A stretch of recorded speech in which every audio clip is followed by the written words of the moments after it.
नमस्कार दोस्तों, स्वागत है आप सभी साथियों का एक स्मार्ट स्टडी पर। साथियों, रेलवे ग्रुप डी एग्ज़ाम 2025 के लिए बहुत ही इंपॉर्टेंट सेशन लेकर आए हैं और आप सभी की डिमांड था कि सर आर्टिकल्स का एक स्पेशल क्लास आना चाहिए जिसमें महत्वपूर्ण अनुच्छेद हो।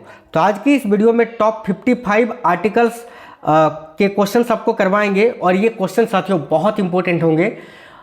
तो ये क्लास जो है आपको ज़रूर देखना चाहिए क्योंकि आपको खुद पता है कि हर एक शिफ्ट में आपको अनुच्छेद के क्वेश्चंस देखने को मिलेंगे ही। तो बिना देरी किए हुए क्लास को शुरू करते हैं, देखते हैं क्वेश्चंस। और पहला क्वेश्चन है, वर्तमान समय में भारतीय संविधान में गणना की दृष्टि से कुल कितने अनुच्छेद और अनुसूचियाँ हैं। देखिए, वर्तमान समय में भारतीय संविधान में गणना की दृष्टि से कुल कितने अनुच्छेद और अनुसूचियाँ हैं।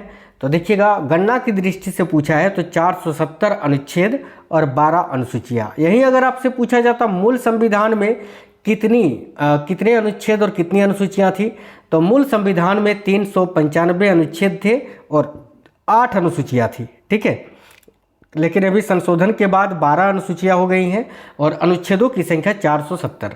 तो option number D correct answer हो जाएगा। याद रखना, देख लेना, क्वेश्चन अच्छे से पढ़ लेना कि पूछा क्या है, मूल संविधान में पूछा है या गणना की दृष्टि से पूछा है। ठीक है, आगे देखिए, अगला क्वेश्चन है, संविधान के किस अनुच्छेद में यह अंकित किया गया है कि इंडिया अर्थात भारत राज्यों का एक संघ होगा।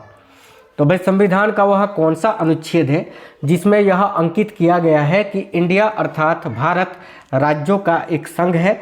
तो करेक्ट आंसर होगा अनुच्छेद 1 में, आर्टिकल 1 में। यह भी क्वेश्चन बहुत ज़्यादा पूछा जाता है, याद रखिएगा। अगला क्वेश्चन है, भारतीय संविधान के किन अनुच्छेदों में नागरिकता संबंधी प्रावधान किया गया है। साथियों बताइएगा, भारतीय संविधान का कौन सा अनुच्छेद है जिसमें नागरिकता संबंधी प्रावधान किया गया है। तो देखिए, भारतीय संविधान के अनुच्छेद 5 से लेकर 11 तक में जो है ना, ये नागरिकता संबंधी प्रावधान किया गया है। ठीक है, तो यहाँ आपका करेक्ट आंसर हो जाएगा option number B, article 5 to 11 याद रखेंगे सभी। ठीक है, अनुच्छेद 5 से 11। चलिए, भारत के संविधान के निम्नलिखित में से कौन सा अनुच्छेद समानता के अधिकार से संबंधित है। बताइए, भारतीय संविधान का कौन सा अनुच्छेद है जो समानता के अधिकार से संबंधित है। तो देखिए, करेक्ट आंसर होगा अनुच्छेद 14 से 18। आर्टिकल 14 to 18 जो है ना, ये समानता के अधिकार से संबंधित है, याद रखिएगा। देखिए, अनुच्छेद 19 से 22 जो है ये आपका स्वतंत्रता के अधिकार से संबंधित है। अनुच्छेद 25 से 28 में धर्म की स्वतंत्रता और अनुच्छेद 23 और 24 जो है ना, देखिए अनुच्छेद 23 में मानव तस्करी के बारे में और अनुच्छेद 24 में बाल श्रम का निषेध किया गया है। तो ऑप्शन नंबर ए इस क्वेश्चन का करेक्ट आंसर होगा, याद रखिएगा।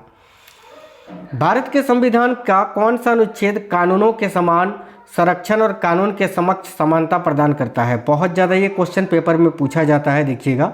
तो भारत के संविधान का कौन सा अनुच्छेद है जो कानूनों के समान संरक्षण और कानून के समक्ष समानता प्रदान करता है। करेक्ट आएगा अनुच्छेद 14 यानी आर्टिकल 14। ठीक है, भारतीय संविधान का कौन सा अनुच्छेद है जो विभिन्न आधारों पर किसी भी भारतीय नागरिक के साथ भेदभाव से संबंधित है। तो भारतीय संविधान का इनमें से कौन सा अनुच्छेद है जो विभिन्न आधारों पर किसी भी भारतीय नागरिक के साथ भेदभाव से संबंधित है। तो देखिए, यहाँ करेक्ट आंसर हो जाएगा अनुच्छेद 15। अनुच्छेद 15 में यह बताया गया है कि धर्म, नस्ल, जाति, लिंग या जन्म के आधार पर भेदभाव को निषेध किया गया है। ठीक है, चलिए नेक्स्ट क्वेश्चन देखते हैं। याद रखना, अनुच्छेद 15 में धर्म, नस्ल, जाति, लिंग या जन्म के आधार पर भेदभाव को निषेध बताया गया है। भारत के संविधान का निम्न में से कौन सा अनुच्छेद है जो अपृष्ठता उन्मूलन करता है तथा किसी भी रूप से इसके आचरण का निषेध करता है। देखिए, भारत के संविधान का निम्न में से कौन सा अनुच्छेद है जो अपृष्ठता उन्मूलन करता है तथा किसी भी रूप से इसके आचरण का निषेध करता है। तो आर्टिकल 17 में, अनुच्छेद 17 में ही अपृष्ठता का अंत किया गया है। तो यहाँ आपका करेक्ट आंसर होगा ऑप्शन नंबर सी, अपृष्ठता यानी छुआछूत का निषेध, याद रखना। ठीक है, और अनुच्छेद 18 में जो है ना उपाधियों का अंत किया गया है, ये भी याद रखना। उपाधियों का अंत अगर पूछे कि किस अनुच्छेद में उपाधियों का अंत किया गया है, तो आर्टिकल 18 में। देखिए, भारतीय संविधान के किस अनुच्छेद के अंतर्गत भाषण एवं अभिव्यक्ति की स्वतंत्रता के अधिकार की गारंटी दी गई है। तो भाई भारतीय संविधान के किस अनुच्छेद के अंतर्गत भाषण एवं अभिव्यक्ति की स्वतंत्रता के अधिकार की गारंटी दी गई है। करेक्ट आएगा आर्टिकल 19 में यानी अनुच्छेद 19 में। ठीक है, अगला, भारत के संविधान का निम्नलिखित में से कौन सा अनुच्छेद है जो दोहरे खतरे से किसी व्यक्ति की रक्षा करता है? देखिए, भारत के संविधान का निम्नलिखित में से कौन सा अनुच्छेद है जो दोहरे खतरे से किसी व्यक्ति की रक्षा करता है? करेक्ट आएगा अनुच्छेद 20, option number A correct answer हो जाएगा। ठीक है, अपराधों के लिए दोष सिद्धि के संबंध में सुरक्षा का प्रावधान भी करता है, याद रखना। ठीक है, अनुच्छेद 20 जो है ये अपराधों के लिए दोष सिद्धि के संबंध में सुरक्षा का प्रावधान भी करता है। अनुच्छेद 20 यह भी कहता है कि एक व्यक्ति अगर किसी भी मान लेते कोई भी अपराध करता है, उसके लिए अगर उसको सज़ा मिल चुकी है तो उसी अपराध के लिए दोबारा उसको सज़ा नहीं मिल सकता है। इसका भी प्रावधान अनुच्छेद 20 में किया गया है। ठीक है, चलिए आगे देखिए। नेक्स्ट क्वेश्चन है, भारतीय संविधान का अनुच्छेद 21 किससे संबंधित है? तो भाई भारतीय संविधान का अनुच्छेद 21 जो है ये किससे संबंधित है? तो करेक्ट आएगा जीने की स्वतंत्रता यानी जीवन का स्वतंत्रता से। राइट होगा ऑप्शन नंबर सी, जीवन का स्वतंत्रता। ठीक है, देखिए जीवन की रक्षा और व्यक्तिगत स्वतंत्रता की गारंटी ये आपका अनुच्छेद 21 में दिया गया है, याद रखना। भारतीय संविधान का कौन सा अनुच्छेद, देखिए कौन सा अनुच्छेद 6 से 14 वर्ष के आयु के वर्ग के सभी बच्चों के लिए निःशुल्क एवं अनिवार्य शिक्षा के अधिकार से संबंधित है? तो याद रखना करेक्ट आएगा अनुच्छेद 21 का ए। बात करें अगर आर्टिकल 21 का ए, तो इसको 86वें संविधान संशोधन अधिनियम 2002 में जोड़ा गया था और ये एक जो है ना आपका मूल कर्तव्य भी है। 11वां जो मूल कर्तव्य है ना वो यही है आपका। ठीक है, याद रखना। तो ऑप्शन नंबर बी इस क्वेश्चन का करेक्ट आंसर हो जाएगा। आगे देखिए, नेक्स्ट क्वेश्चन है, संविधान का निम्नलिखित में से कौन सा अनुच्छेद किसी व्यक्ति को अपनी पसंद के वकील से परामर्श लेने का अधिकार देता है? तो भाई संविधान का निम्नलिखित में से कौन सा अनुच्छेद है जो किसी व्यक्ति को अपनी पसंद के वकील से परामर्श लेने का अधिकार देता है? करेक्ट आएगा अनुच्छेद 22 आर्टिकल 22, याद रखना। ठीक है, इसमें कुछ मामलों में बंदीकरण और कैद के संरक्षण भी प्रदान करता है, ये याद रखना। आर्टिकल 22 जो है कुछ मामलों में बंदीकरण और कैद से संरक्षण भी प्रदान करता है। भारतीय संविधान के किस अनुच्छेद में मानवों की तस्करी और जबरन श्रम पर रोक है? तो भाई मानवों की तस्करी और जबरन श्रम पर रोक जो है अनुच्छेद 23 में किया गया है, जो कि मैंने अभी आपको बताया था। Option number B correct answer हो जाएगा अनुच्छेद 23। नेक्स्ट क्वेश्चन है, भारत के संविधान का कौन सा अनुच्छेद किसी को भी 14 वर्ष से कम उम्र के बच्चों को कारखानों, खदानों आदि में नियोजित करने से रोकता है? याद रखिएगा इसका राइट आंसर हो जाएगा आर्टिकल 24। ठीक है, अनुच्छेद 24 जो है ये बाल श्रम का निषेध करता है। नेक्स्ट क्वेश्चन है, भारत के संविधान के निम्नलिखित में से कौन सा अनुच्छेद है जो धर्म की स्वतंत्रता का अधिकार प्रदान करता है? तो साथियों धर्म की स्वतंत्रता का अधिकार प्रदान करता है अनुच्छेद 25 से लेकर 28 तक में, आर्टिकल 25 टू 28। नेक्स्ट है, भारतीय संविधान के किस अनुच्छेद में अल्पसंख्यकों के हितों के संरक्षण की व्यवस्था है? तो याद रखिएगा संविधान के किस अनुच्छेद में अल्पसंख्यकों के हितों के संरक्षण की व्यवस्था है? राइट आंसर हो जाएगा साथियों, याद रखिएगा करेक्ट होगा अनुच्छेद 29 में यानी आर्टिकल 29 में। अगला है, सभी अल्पसंख्यकों को चाहे वे धर्म या भाषा पर आधारित हो अपनी पसंद के शिक्षण संस्थाओं की स्थापना प्रशासन करने का अधिकार होगा। भारत के संविधान का कौन सा अनुच्छेद इस अधिकार की गारंटी देता है? करेक्ट आएगा साथियों अनुच्छेद 30 यानी आर्टिकल 29 और 30 जो है ये अल्पसंख्यकों के बारे में हमें जानकारी देता है। भारतीय संविधान का अनुच्छेद 32 निम्न में से किससे संबंधित है? ये जितने भी क्वेश्चंस आपको करा रहे हैं ना साथियों, आपको खुद पता है अगर आप तैयारी करते हैं तो कि ये कितने इंपॉर्टेंट क्वेश्चंस है और विभिन्न परीक्षाओं में कितना बार रिपीट हो चुका है। तो भारतीय संविधान का अनुच्छेद 32 जो है ये किससे संबंधित है? तो ये संवैधानिक उपचारों का अधिकार है, संवैधानिक उपचारों का अधिकार भी कहा जाता है आर्टिकल 32 को। इसके अलावा अनुच्छेद 32 के तहत भारत का जो सर्वोच्च न्यायालय है सुप्रीम कोर्ट, वो रिट भी जारी करता है, याद रखना। ठीक है, आगे देखिए, निम्नलिखित में से किस अनुच्छेद में यह उल्लेख किया गया है कि निर्देशक सिद्धांत न्याय संगत नहीं है? देखिए इनमें से कौन सा अनुच्छेद है जिसमें यह उल्लेख किया गया है कि निर्देशक सिद्धांत जो है वो न्याय संगत नहीं है? याद रखिए आर्टिकल 37 में। आर्टिकल 37 की अगर बात करें तो ये राज्य के नीति निर्देशक तत्व के अंतर्गत आता है। याद रखना अनुच्छेद 36 से लेकर 51 जो है ना ये राज्य के नीति निर्देशक तत्वों के बारे में हमें जानकारी देता है। अगला है, भारत के संविधान का कौन सा अनुच्छेद राज्य के लोगों के कल्याण को बढ़ावा देने के लिए एक सामाजिक व्यवस्था सुरक्षित करने का निर्देश देता है? यह भी क्वेश्चन काफ़ी इंपॉर्टेंट है, याद रखिए राइट होगा आर्टिकल 38। अनुच्छेद 38 में यह व्याख्या किया गया है। ठीक है, याद रखना, राज्य के लोगों के कल्याण को बढ़ावा देने के लिए एक सामाजिक व्यवस्था सुरक्षित करने का निर्देश किस अनुच्छेद में दिया गया है? तो अनुच्छेद 38 में। अगला क्वेश्चन देखिएगा, भारतीय संविधान का निम्नलिखित में से कौन सा अनुच्छेद राज्य को नागरिकों के आजीविका के पर्याप्त साधनों का अधिकार सुनिश्चित करने का निर्देश देता है? तो भारतीय संविधान का निम्नलिखित में से कौन सा अनुच्छेद है जो राज्य को नागरिकों के आजीविका के पर्याप्त साधनों का अधिकार सुनिश्चित करने का निर्देश देता है? देखिए राइट आंसर होगा अनुच्छेद 39 आर्टिकल 39। फिर से देखिए, एक क्वेश्चन वेरी वेरी इंपॉर्टेंट है। ठीक है, कि कौन सा अनुच्छेद है जो राज्य को नागरिकों के आजीविका के पर्याप्त साधनों का अधिकार सुनिश्चित करने का निर्देश देता है? अनुच्छेद 39। निम्नलिखित में से कौन सा अनुच्छेद है जो सभी नागरिकों के लिए समान न्याय एवं निःशुल्क कानूनी सहायता को बढ़ावा देता है? साथियों मैं क्या बोलूँ, कोई एक क्वेश्चन इंपॉर्टेंट नहीं है यार, ये जितने भी क्वेश्चंस मैं करा रहा हूँ ना बहुत इंपॉर्टेंट है। देखिए तो कौन सा अनुच्छेद है जो सभी नागरिकों के लिए समान न्याय एवं निःशुल्क कानूनी सहायता को बढ़ावा देता है? करेक्ट आएगा आर्टिकल 39 का ए, अनुच्छेद 39 का ए। भारतीय संविधान का कौन सा अनुच्छेद है जो राज्य सरकारों को ग्राम पंचायत के गठन का निर्देश देता है? याद रखिए आर्टिकल 40, अनुच्छेद 40। अगला है, भारत के संविधान का कौन सा अनुच्छेद समान नागरिक संहिता को परिभाषित करता है? तो देखिए समान नागरिक संहिता का उल्लेख किस अनुच्छेद में है? तो साथियों आर्टिकल 44 में, अनुच्छेद 44 में। भारत के संविधान का निम्नलिखित में से कौन सा अनुच्छेद है जो कृषि और पशुपालन के संगठन से संबंधित है? बताइए, भारत के संविधान का निम्नलिखित में से कौन सा अनुच्छेद है जो कृषि और पशुपालन के संगठन से संबंधित है? तो याद रखिए राइट आंसर होगा अनुच्छेद 48 यानी आर्टिकल 48। अगला क्वेश्चन है, भारतीय संविधान के किस अनुच्छेद के अंतर्गत राज्य राष्ट्रीय महत्व तथा ऐतिहासिक हित के प्रत्येक स्मारक स्थान तथा वस्तु की रक्षा करने के लिए प्रतिबद्ध है? देखिए राइट होगा अनुच्छेद 49 आर्टिकल 49। संविधान का कौन सा अनुच्छेद है जो न्यायपालिका को कार्यपालिका से अलग करता है? काफ़ी इंपॉर्टेंट क्वेश्चन है साथियों। तो संविधान का कौन सा अनुच्छेद है जो न्यायपालिका को कार्यपालिका से अलग करता है? देखिए राइट होगा अनुच्छेद 50 यानी आर्टिकल 50।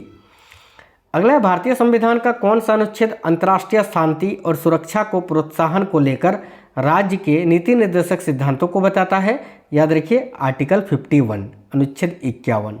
अगला है, भारतीय संविधान का कौन सा अनुच्छेद है जो मौलिक कर्तव्य के बारे में बताता है? देखिए मौलिक कर्तव्य को 42वें संविधान संशोधन 1976 में जोड़ा गया था और इसकी जानकारी अनुच्छेद 51 का ए में दिया गया है साथियों। ठीक है, कुल 11 मौलिक कर्तव्य भारत के नागरिकों को प्राप्त है, याद रखना 11। ठीक है, भारत के संविधान के किस अनुच्छेद में कहा गया है कि भारत का एक राष्ट्रपति होगा?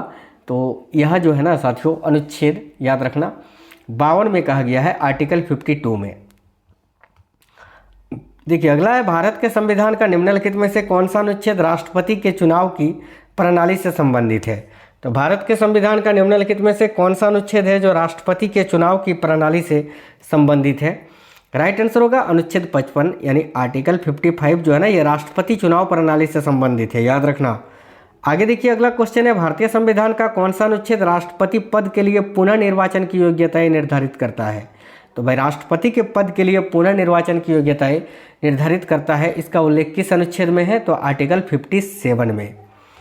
भारत के संविधान के निम्नलिखित में से कौन सा अनुच्छेद है जो राष्ट्रपति द्वारा शपथ या प्रतिज्ञान से संबंधित है? यह भी क्वेश्चन बहुत ज़्यादा पूछा जाता है। तो भाई भारत के संविधान के निम्नलिखित में से कौन सा अनुच्छेद है जो राष्ट्रपति द्वारा शपथ या प्रतिज्ञान से संबंधित है? तो याद रखिएगा अनुच्छेद 60। ठीक है, और यही राष्ट्रपति का महाभियोग अगर पूछे तो याद रखिए अनुच्छेद 61 के अंतर्गत जो है ना राष्ट्रपति पर महाभियोग लगाया जाता है साथियों। संविधान के किस अनुच्छेद में उपराष्ट्रपति पद का प्रावधान किया गया है? तो देखिए संविधान के किस अनुच्छेद में उपराष्ट्रपति पद का प्रावधान किया गया है? याद रखिएगा करेक्ट आंसर होगा आर्टिकल 63 में यानी अनुच्छेद 63 में। नेक्स्ट है, भारतीय संविधान का कौन सा अनुच्छेद उपराष्ट्रपति के चुनाव से संबंधित है? तो भारतीय संविधान का कौन सा अनुच्छेद है जो उपराष्ट्रपति के चुनाव से संबंधित है? देखिए करेक्ट होगा आर्टिकल 66। ठीक है, याद रखिए उपराष्ट्रपति पद का प्रावधान किया गया है आर्टिकल 63 में, लेकिन उपराष्ट्रपति के चुनाव का प्रावधान किया गया है साथियों 66 में। जिस प्रकार राष्ट्रपति पद का राष्ट्रपति पद का वर्णन जो है आर्टिकल 52 में किया गया था। उसी प्रकार जो है ना राष्ट्रपति उपराष्ट्रपति पद का उल्लेख 63 में, जिस प्रकार राष्ट्रपति के चुनाव का प्रावधान 55 में किया गया था अनुच्छेद 55 में, उसी प्रकार उपराष्ट्रपति के चुनाव का प्रावधान जो है ये 66 में अनुच्छेद 66 में किया गया है, याद रखना। भारत के संविधान का कौन सा अनुच्छेद राष्ट्रपति द्वारा क्षमादान आदि देने और कुछ मामलों में सजा को निलंबित करने, हटाने या कम करने की शक्ति को परिभाषित करता है? याद रखिएगा आर्टिकल 72 अनुच्छेद 72। भारतीय संविधान के किस अनुच्छेद के अंतर्गत एक मंत्रिमंडल का होना अनिवार्य है जिसका मुखिया प्रधानमंत्री होगा? देखिए राइट होगा अनुच्छेद 74 का खंड 1। ठीक है, नेक्स्ट है संविधान के किस अनुच्छेद के अंतर्गत मंत्रीगण सामूहिक रूप से लोकसभा के प्रति उत्तरदायी हैं?